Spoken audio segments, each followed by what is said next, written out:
भगवद गीता की कहानी शुरू होती है जहां अर्जुन लड़ने के लिए तैयार है, लेकिन वह हिचकिचाता था कि अगर वह उनके दोस्तों और रिश्तेदारों से लड़ता और मारता है तो यह एक घोर पाप होगा और इस लड़ाई से कुछ भी हासिल नहीं होगा, भले ही उसे अपना राज्य वापस मिल जाए। यहाँ फिर भगवान कृष्ण उन्हें कर्म, ज्ञान और भक्ति योग के साथ साथ देवत्व की प्रकृति, मानव जाति की अंतिम नियति और नश्वर जीवन का उद्देश्य समझाते हैं। तो चलिए फिर देखते हैं। श्री कृष्ण बोले, हे अर्जुन, तुम्हें उस समय में ये मोह माया किस हेतु प्राप्त हुआ? क्योंकि यह ना तो श्रेष्ठ पुरुषों द्वारा आचरित है और ना स्वर्ग को देने वाला और ना ही कृतकों को करने वाला ही है। इसलिए हे अर्जुन, नपुंसकता को मत प्राप्त हो, हृदय की तुच्छ दुर्बलता को त्याग कर युद्ध के लिए खड़े हो जाओ। हे अर्जुन, तू ना शोक करने योग्य मनुष्य के लिए शोक करता है और पंडितों से वचनों को कहता है, परंतु जिनके प्राण चले गए हैं उनके लिए और जिनके प्राण नहीं है उनके लिए भी पंडित जन शोक नहीं करते। हे अर्जुन, सर्दी गर्मी और सुख दुख को देने वाली इंद्रियां और विषयों के संयोग को उत्पत्ति विनाशशील और अनित्य है, इसलिए इसको तुम सहन करो। जो इस आत्मा को मारने वाला समझता है तथा जो इसको मरा मानता है, वह दोनों ही नहीं जानते, क्योंकि यह आत्मा वास्तव में ना तो किसी को मारता है और ना किसी के द्वारा मारा जाता है। यह आत्मा किसी के काल में भी ना तो जन्मता है और ना मरता है तथा नए उत्पन्न होकर फिर होने वाला ही है, क्योंकि यह जन्मा नित्य सनातन पुरातन है, शरीर के मारे जाने पर भी या नहीं मारा जाता। जो पुरुष इस आत्मा को नाश रहित, नित्य, अजन्मा और अव्यय मानता है, वह पुरुष कैसे किसी को मरवाता है और कैसे किसको मारता है। जैसे मनुष्य पुराने वस्त्रों को त्याग कर दूसरे नए वस्त्रों को ग्रहण करता है, वैसे ही जीवात्मा पुरानी शरीरों को त्याग कर दूसरे नए शरीरों को प्राप्त होता है। इस आत्मा को शस्त्र नहीं काट सकते, इसको आग नहीं जला सकते, इसको जल नहीं गला सकता और हवा नहीं सुखा सकता। किंतु यदि तुम इस आत्मा को सदा जन्मने वाला तथा सदा मरने वाला मानते हो तो भी यह महाबाहो, तू इस प्रकार करने वाली योग्य नहीं है। हे अर्जुन, यह आत्मा सबके शरीर में सदा ही अवध्य है, इस कारण संपूर्ण प्राणियों के लिए तू शोक करने योग्य नहीं है। या तो तू युद्ध में मारा जाकर स्वर्ग को प्राप्त होगा अथवा संग्राम में जीतकर पृथ्वी का राज्य भोगेगा। इस कारण हे अर्जुन को युद्ध के लिए निश्चय करके खड़ा हो जा। जय पराजय, लाभ हानि और सुख दुख को समान समझकर उसके बाद युद्ध के लिए तैयार हो जाओ। इस प्रकार युद्ध करने से तू पाप को नहीं प्राप्त होगा। तेरा कर्म करने में ही अधिकार है, उसके फलों में कभी नहीं। इसलिए तू कर्मों के फल का हेतु मत हो तथा तेरी कर्म ना करने में भी आसक्ति ना हो। हे अर्जुन, जिस काल में यह पुरुष मन में स्थित संपूर्ण कामनाओं को भली भांति त्याग देता है और आत्मा से आत्मा में ही संतुष्ट रहता है, उस काल में वह स्थित प्रज्ञ कहा जाता है।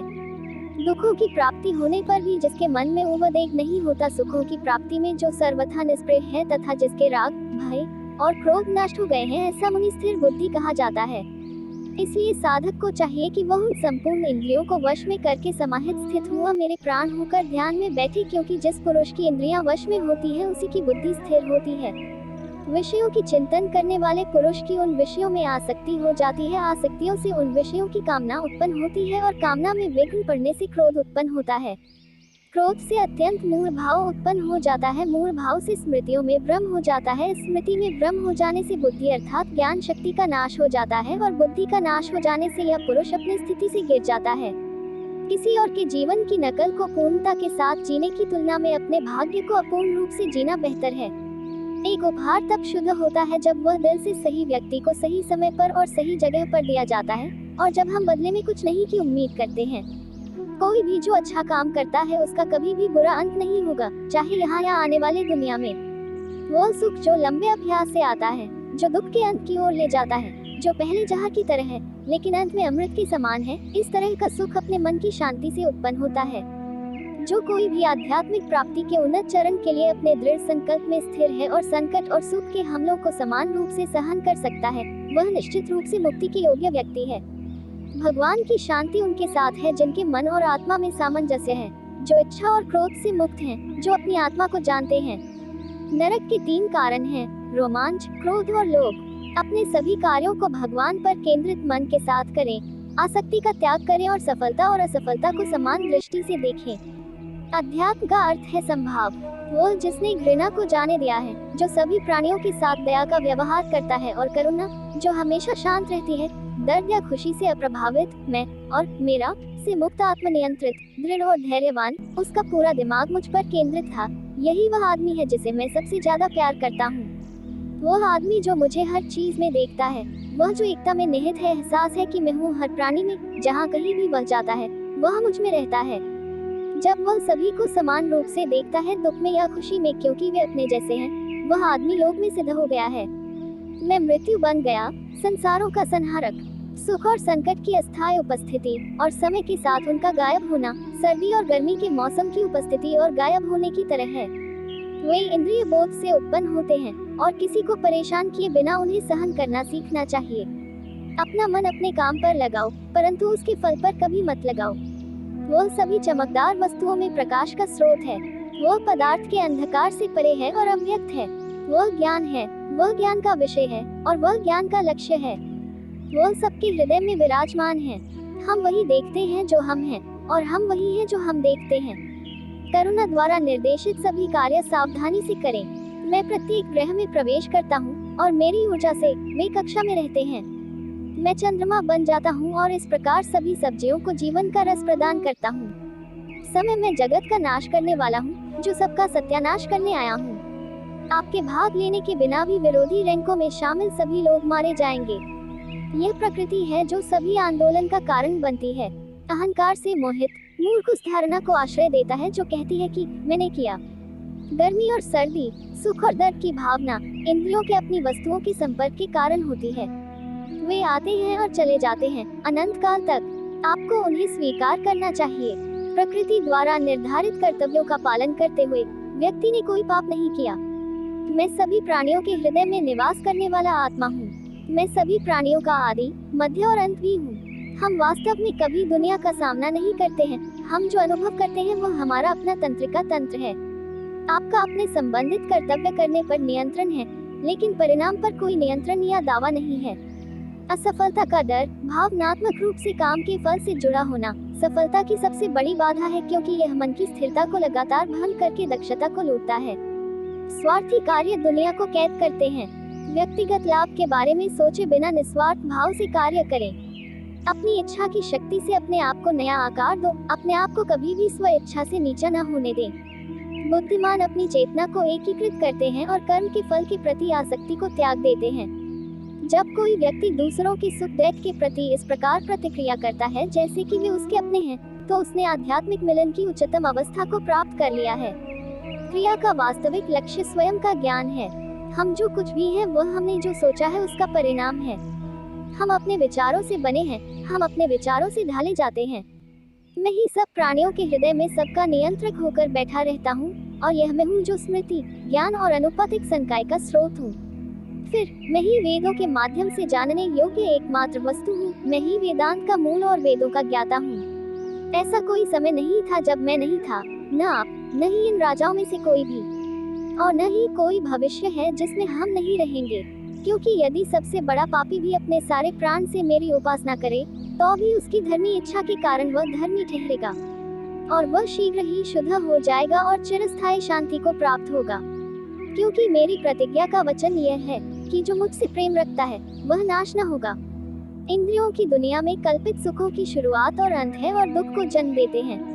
आत्म साक्षात्कार में स्थापित लोग अपनी इंद्रियों को नियंत्रित करने के बजाय अपनी इंद्रियों को नियंत्रित करते हैं।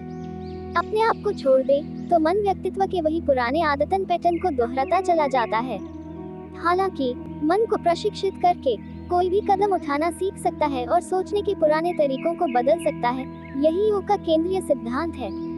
हमें एक निस्वार्थ भावना से कार्य करना चाहिए। कृष्ण कहते हैं, अहंकार भागीदारी के बिना और इस बात में उलझे बिना कि क्या चीजें हमारे इच्छित तरीके से काम करती हैं, तभी हम कर्म के भयानक जाल में नहीं पड़ेंगे।